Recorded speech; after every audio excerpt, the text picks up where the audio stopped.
Hi guys, welcome back to Giant Talk, the world's first OKR podcast in partnership with Koan, the dedicated OKR platform. I'm excited to have not one, but two guests with me today for our podcast. With me, I have Matt Tucker, CEO and founder of Koan, and Jared Wiener, project manager at Prosper Portland. So we're going to talk about diversity, equity and inclusivity, a topic that's rightly being talked about and addressed by more and more organisations. But is this simply being addressed at board level, or are organisations considering equality across your goal framework? Matt, I know most of our listeners will know who you are, but for those who are new to Giant Talk, please can you briefly introduce yourself? Hi, Carly. Thanks so much for having me. I'm Matt Tucker. I'm the CEO and founder of Koan. Koan is OKR software, but one of our core beliefs is that small positive habits done repeatedly lead to massive progress. And that's what we try to do in the product is pair goals or OKRs with the act of reflection in order to make progress. And this topic is one we care a lot about as an organization. Really looking forward to the conversation about how goals are a critical part of diversity, equity, and inclusion efforts. Thanks, Matt. That's great. And Jared, can you give a brief introduction to our listeners as well? Sure. It's good to see you, Carly and Matt. I'm Jared Wiener. I'm a project manager at Prosper Portland, as Carly mentioned. Prosper is the economic development agency for the city of Portland. All mid or large-sized cities will have an organization similar to ours, and I lead our work with the technology industry there. That work initially was focused very much on growth and how the industry could be more competitive. For folks that aren't in the Portland area, just a little bit on the geography, we're the largest metro area between Silicon Valley and Seattle. So there's a competitive attraction for the tech industry there. About 5 or 6 years ago, our focus really shifted from not just how can we grow the industry, but how can we do it more equitably and use that to grow our economy more equitably. So I'm very excited about this conversation. And again, appreciate having y'all having me here today. And as one extra fun fact, Koan's core office is in Portland, Oregon. And so Jared and I have had a chance to work together, especially over the last year. Thanks, Bo, for those intros. I'm really looking forward to getting into today's podcast and diving into this subject. So, Jared, I'm going to come to you first. And in your experience as a business leader, has the conversation increased around diversity, equity, and inclusivity in the last couple of years? And are organisations understanding this more as essential elements for consideration? Yeah, I think, Carly, the short answer to that is yes. I think what you've seen sort of in the environment for the past 16 months or so following the George Floyd death and the protests that occurred around the country and even the world associated with that. And Portland had one of the longest lasting protests associated with it. You really see an awakening for folks that aren't Black or brown, and they really see this impacting them more directly. And we also see that in the work that we do to help build a more equitable tech industry here in Portland. For the past 5 or so years, I've run a program that's focused on helping businesses realize that objective called TechTown Portland. Very happy to have Koan as a member of that effort. And we've seen a great uptick, not just in the interest in the program from businesses, but also in the interest of doing more work and seeing this not just as a nice to have, but a need to have for the business. Thank you. Yeah, it's really good to hear, like you said, that it's a need to have, and more and more organisations are realising that, especially, like you said, in the wake of the George Floyd death last year. How important are an organisation's values when it comes to equity, diversity, and inclusion? Yeah, it's a great question, and I'm really interested in Matt's answer to this. But I think, to me, values are critical. They sort of set sort of what a company says is important. And in the last year, it's really a test of if those are their true values. So it's one thing to state it as a value. It's another thing to lean in and ensure that you're achieving it. And I think, you see businesses really awaken to this and see, is this something we're doing enough about? And if not, what should we do about it? Yeah, exactly. I'm a big fan of the idea that values are the behaviors that you actually exhibit as an organization. It's not just what you have written down, put up in the wiki, or up on, if you still have an office, up on a poster. Our values matter when we live them, and that certainly comes into play around this topic. I just want to maybe also emphasize that the business imperative around this. It's not only a chance to live our values as organizations, because investing in equity, diversity, and inclusion is it's a good thing, but it's also a business imperative in the sense of, if you want to hire people and be an attractive workplace, you have to invest in this. If you want to retain your people, you must create an environment that they want to stick around and work in. And there's an enormous amount of data around the fact that more diverse and inclusive organizations actually perform better. So even if you say, I'm not sure this is a values conversation for us, even if it's purely a business outcomes conversation, this is a critical investment. But for most organizations, this is also a values conversation, and it needs to be one that isn't just given lip service, but is actually part of how you function every single day, and you're thoughtful about it, not just as a separate program, but how we actually do business and show up for one another every single day. Yeah, I think that's really important, and you've touched on the fact that there are a lot of studies out there. I know there's a McKinsey study that says the most diverse workforces outperform competitors by 33%, and there are various other studies out there to back up that as well. One thing I wanted to talk about was goals. I know that, Jared, you lead, as you mentioned, TechTown PDX, a local group working to advance diversity, equity, and inclusivity in the local tech community, which Koan have taken the TechTown Diversity Pledge, which is great. And you've been working together on that initiative. And as part of this, you've led the pledge companies to establish a goal framework. Do you see goals as a way to build trust between employees and to drive inclusion?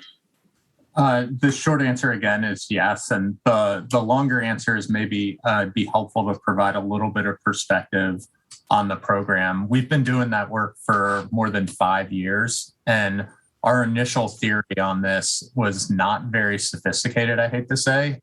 It was very much, if we create a public pledge, these companies in the tech space, which are the innovators in our economy, if they put their name on it, they'll be able to be successful, and they'll have their own processes, and we'll help with some annual reporting and capturing the data and telling that story. And what we realized is, actually we need to make this less of a pledge and more of a program. And so we iterated for a number of years, like most early organizations or most startups would do. And we built some programming largely around culture change. But the goal piece sort of lagged behind, and that was a critical area that we saw as a challenge. And so we took a holistic look at this program about a year ago. And one of the things that we decided we needed to do is, one, we needed to keep with the culture change work and supporting businesses and doing even more of that. And then two, we needed to create an accountability and a goal framework so that companies could at least identify something that they were going to be working towards, and then have a process so that they could report on their progress. And that did two things really. And we're still early on in that as well. But one, it created an accountability for businesses, which I think is critical in the process. And then two, it also allowed companies to see what other folks are doing. And, it's one of the secret sauces, if you will, the TechTown effort, is it's a community of practice. And instead of just talking abstractly about things, what we're seeing now is folks can see, oh, that company has a goal somewhat similar to mine. I need to reach out to them. I already have a relationship with them, and I know that they're working towards this. Maybe it's just a conversation. Maybe it's something we can work together on jointly. So I think goals are really critical in this. And I think, it's even more important beyond the goal is not just stopping there. It's actually how do you execute? Yeah, of course. And I think I'll bring Matt in here as well in terms of, I think maybe how can OKRs support diversity and inclusion efforts? Yeah. And listeners of this podcast know that there's good ways of doing goals and bad ways of doing goals. And OKRs, specifically around diversity, equity, inclusion, can be a really powerful tool. And a lot of the ideas that we all talk about on this podcast, I think are really particularly valuable to think about here.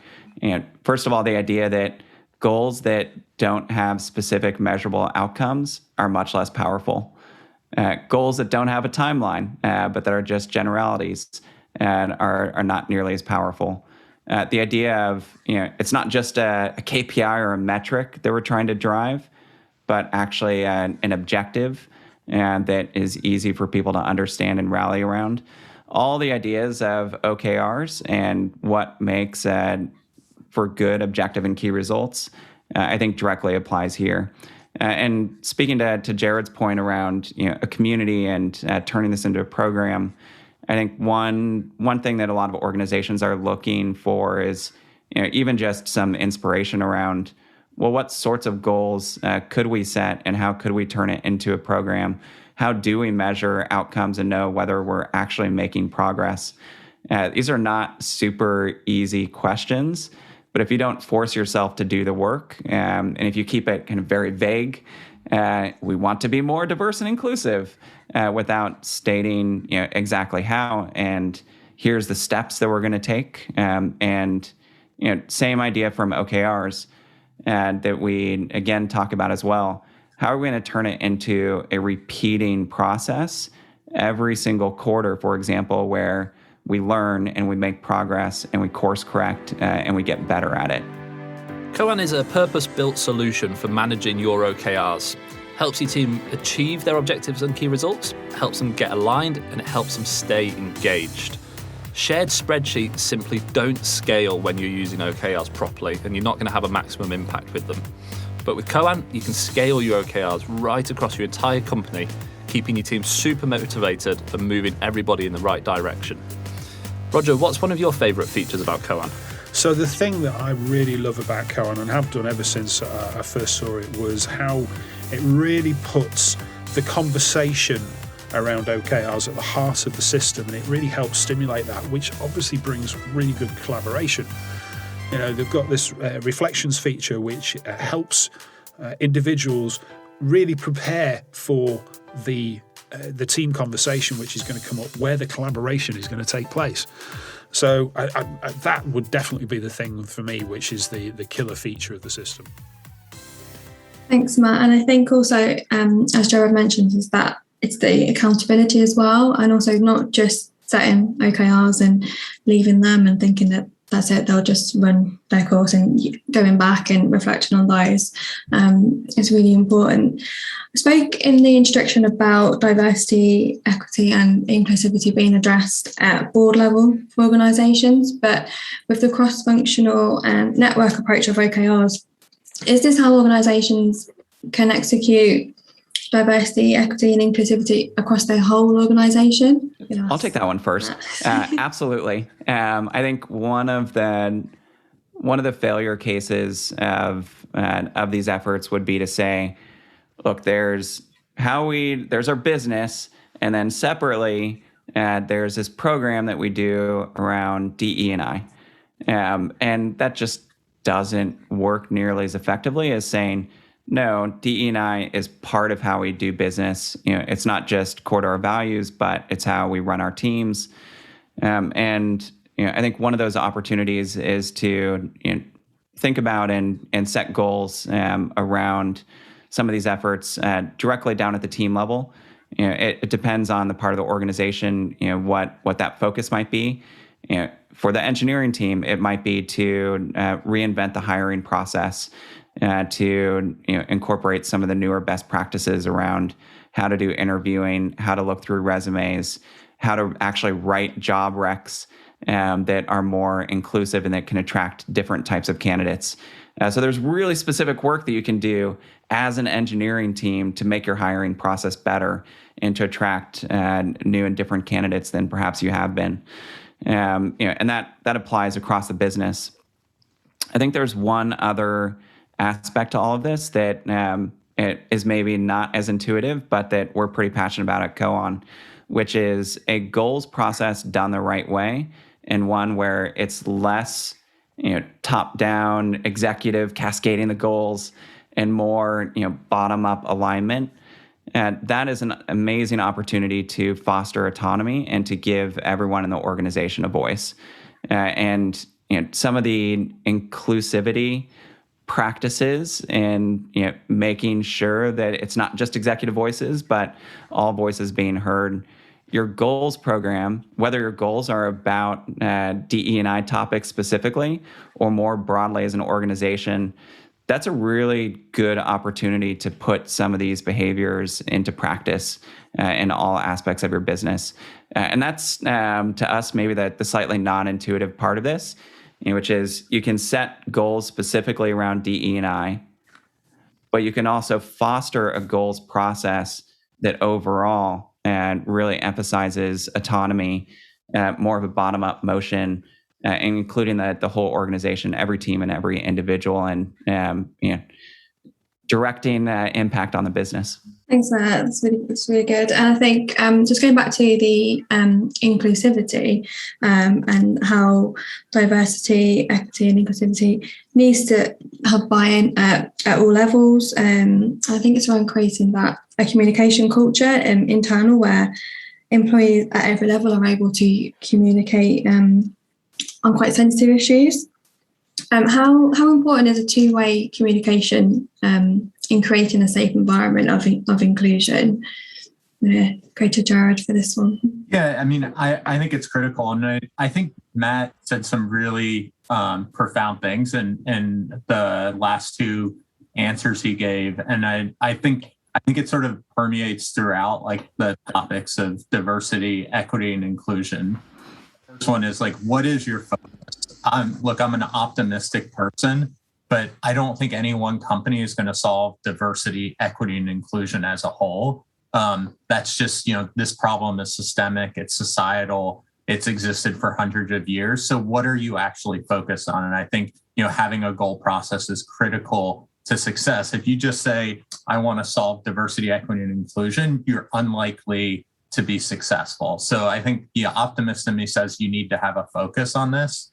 The second point on this is like, what is your business process? And if you're trying to, and being really honest with it, like if your organization is very hierarchical and you don't actually bring people in general, that's probably a problem, but it means if you try to bring people in around conversations on a sensitive topic like diversity, and inclusion, you're unlikely to be successful. So I would say, the first thing is to take a step back and look at the structure of your organization. If you don't have that open two-way communication to start with, I would start there rather than introducing a sensitive topic if that's important to you. If a two-way communication isn't important to you, you're unlikely to make a lot of progress on inclusion. Yeah, I'll riff on that for a second. I completely agree with you, Jared. And interestingly, a lot of these behaviors are not only critical for fostering the tough conversations and real progress internally around DE&I. It's also how you can have a highly functioning remote or hybrid workforce. Things like the hallway conversations and the water cooler conversations around how we felt a greater sense of belonging in our organizations. Now it takes a lot more intention and structure around, how do we make sure we hear from everyone? And how does everyone get to be part of decision making if some people are in the office and some people are remote? That takes a lot more structure and thoughtfulness than perhaps it did in previous iterations of how companies organize themselves. And in terms of applying this directly to goal setting and directly to driving the communication, again, we at Koan are really big fans of regular habits, and the idea of a weekly check-in as a team or weekly reflection, not only to make sure that you're getting all the problems out on the table, but also checking in on your goals and making sure that there's at least that cadence. That can provide a lot of structure in order to hang a lot of other positive behaviors off of. Yeah. And on that point, sorry, Carly, just one quick note. On that point, I would say, look at your organization. Like most organizations that are successfully have goals for their different departments, whether it's sales goals for sales, whether it's, delivering of a product for engineering or the product team, whether it's, accounting, getting the numbers in. Like there's goals and there's, deliverables. Why should diversity topics be different if it's critical to your organization? That's the main thing here. And if it is different, like take a look back and figure out why. What you ultimately want to do is integrate it into your organization so that you can have an inclusive organization that can attract diverse candidates and retain them as well. I think it was also really important how Matt mentioned around, I guess, I don't want to say it, but this new normal remote hybrid working. I mean, a lot of organizations aren't going back into the office, working remotely day in, day out. And collaboration, discussion, and learning of all elements needed to open up more diverse conversations, which might make it that little bit more challenging with everyone working remotely and Zoom fatigue and all of that. So are there any top tips that you would share, I guess specifically around organizations that are working remotely to try and open up those conversations if you can't just talk to your colleague at the water cooler or going on your coffee break, etc.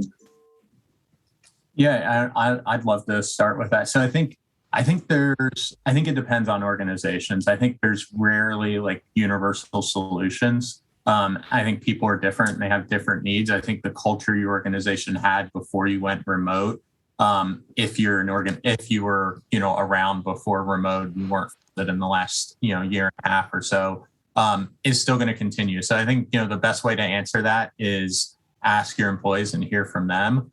One thing I will say in some of the conversations I've had is conversations on sensitive topics. Some people say they would rather have those in a remote setting.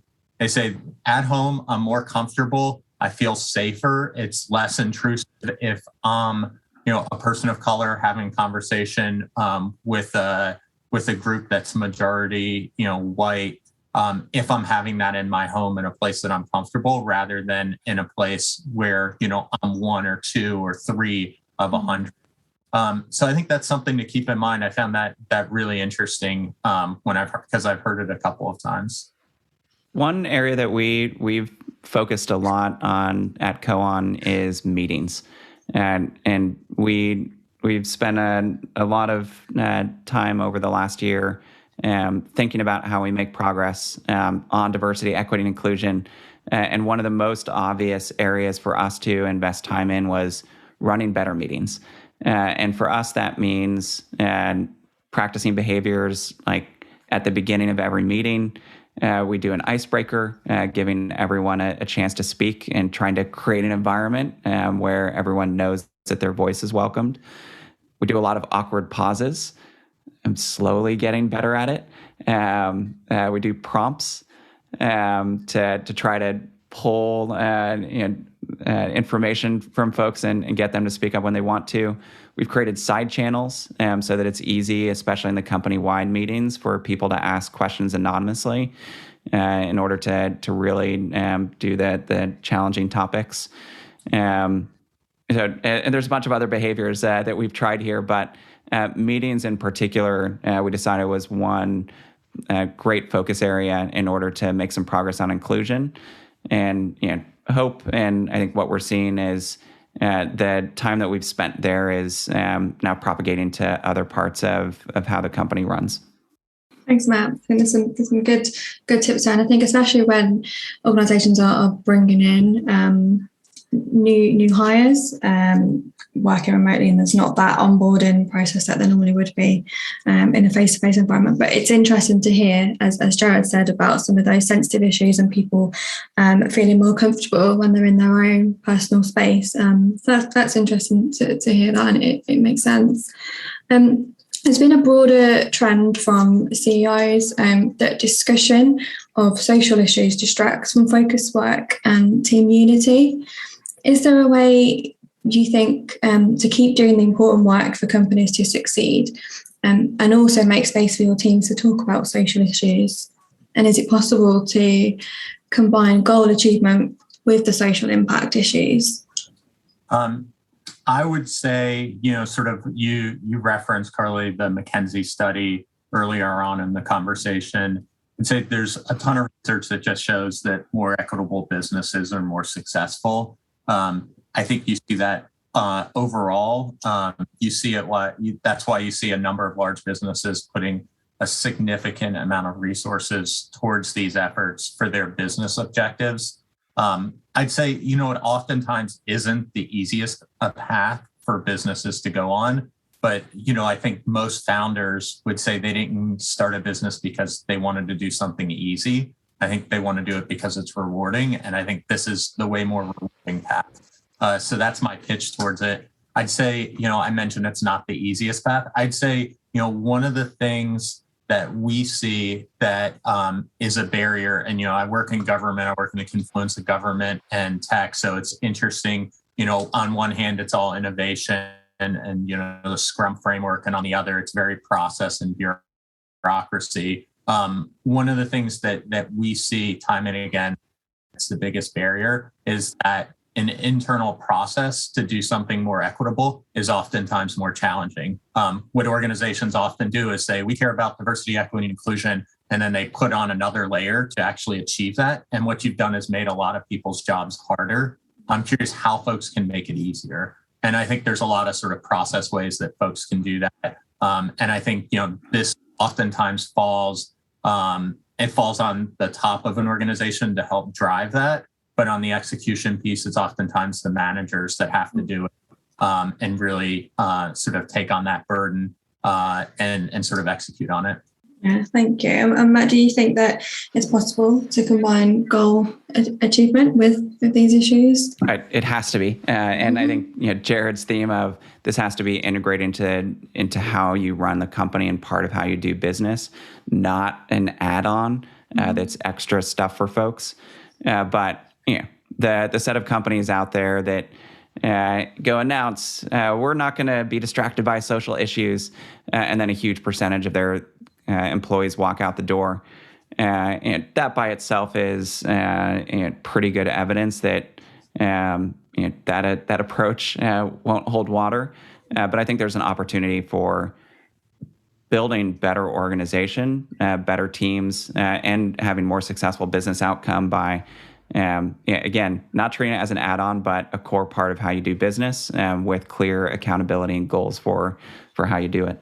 Yeah, of course. And before we close out today's episode, is there anything further that either of you would like to share when it comes to assisting the diversity, equity, and inclusivity conversation in organisations? Maybe one lasting final tip from both of you, or just a piece of advice? For other business leaders out there, if you have the opportunity to join an organization like TechTown PDX, like we are in Portland, we've just found it enormously valuable to have a set of peers in order to talk about this and learn from and be inspired by. Is not easy work, especially on the part of organizers like Jared. But we've just found that to be incredibly valuable. So if you have that opportunity, I would take it. I appreciate you saying that, Matt. I guess my thing is, if you're a leader of an organization, take a step back and actually ask yourself, is this really a priority? And if it is, is it ingrained in your values? Is it part of your goals? Are you aligning with the way that your organization does things to achieve goals associated with this? One of the things I mentioned earlier is don't set a goal of solving racism like try to solve something or try to address something that you can actually achieve. And then the final thing is, I would say, is like make sure that everyone at your organization knows that this is occurring. I think the great thing about OKRs and goal frameworks is like it actually brings transparency and it brings alignment to an organization. Almost every organization I've been in and I've worked with, whether it be an individual contributor or the executive, there's oftentimes a disalignment between different parts of an organization. Sometimes that's a really broad thing, and almost everyone thinks they're more aligned than they are. So I think like one of the things, if you are looking for like a piece of advice, is if you hold all hands meetings, incorporate diversity, equity, inclusion into it, either into existing topics or give it its own topic if you're not ready for it. And you'll be amazed what 5 minutes in an all hands meeting will do over time.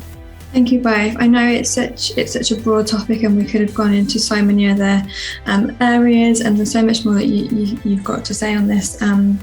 Thank you for joining us for another episode of Giant Talk. As always, if you have any feedback or comments about the episode, please feel free to reach out to us at growth@therebegiants.com.